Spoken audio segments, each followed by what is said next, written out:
It was just after midnight when a 19-year-old college student called his parents for help. His voice was calm. He said he'd driven into a ditch on a dark country road in Minnesota. For the next 47 minutes, they stayed on the phone, his parents guiding him home, his footsteps echoing through the night, until suddenly, there was a shout, a muffled sound, and then silence. Brandon Swanson was never seen again. May 14, 2008. Marshall, Minnesota. A small, tight-knit college town surrounded by endless miles of farmland. It was the kind of place where the nights were quiet and everyone knew everyone. Brandon Swanson was 19 years old, smart, independent, and studying wind energy technology at Minnesota West Community and Technical College. He wasn't reckless or wild. He was the kind of young man who made his parents proud. That night, he attended a small get-together to celebrate the end of the school year.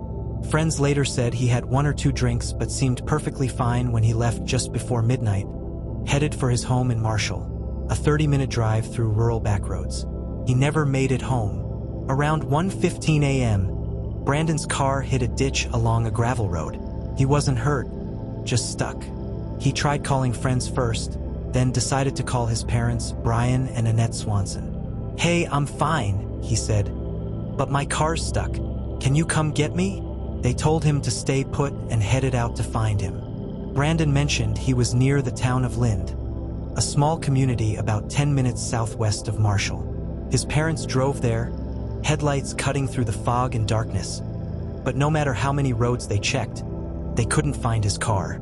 Frustrated but still calm, Brandon said he could see city lights in the distance. He decided to start walking toward them while keeping his parents on the line. For the next 47 minutes, Annette and Brian guided their son step by step through the night. They could hear his footsteps crunching on gravel, the sound of wind through the fields. Then suddenly Brandon's tone changed. "Oh shit!" he exclaimed, and the call went dead. No scream, no sounds of a struggle, just silence. Panic set in immediately. His parents called back, no answer.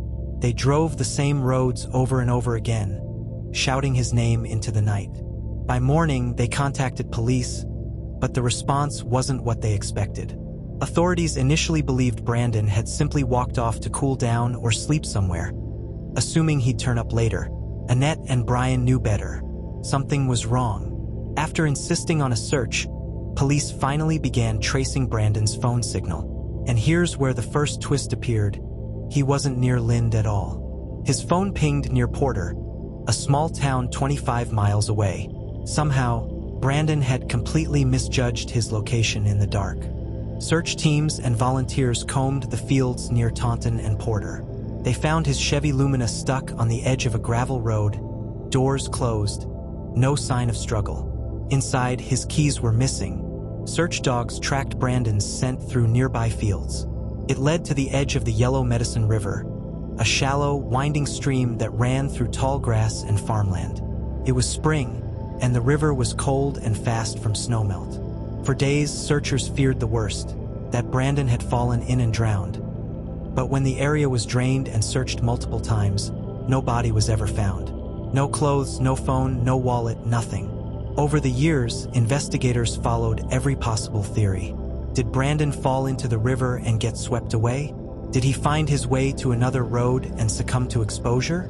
Or did someone cross his path that night? No physical evidence has ever suggested foul play, but locals have whispered otherwise. Some claim the abrupt "oh shit" before the call ended could have been more than a fall. Maybe something or someone startled him. For Brandon's parents, the agony never faded. Annette once said, "We heard him walking, we heard him talking, and then we heard him disappear." That call replayed in their minds for years. Every step, every pause, every second of silence afterward. The community of Marshall was shaken. People who had once left their doors unlocked started double-checking them. Farmers in Yellow Medicine County began keeping lights on overnight. Everyone wanted to believe Brandon had simply gotten lost. But the truth felt darker. Despite hundreds of volunteers, K-9 units, divers, and aerial searches over several years, Brandon Swanson's body has never been found. His disappearance remains one of Minnesota's most baffling mysteries. But from tragedy came change.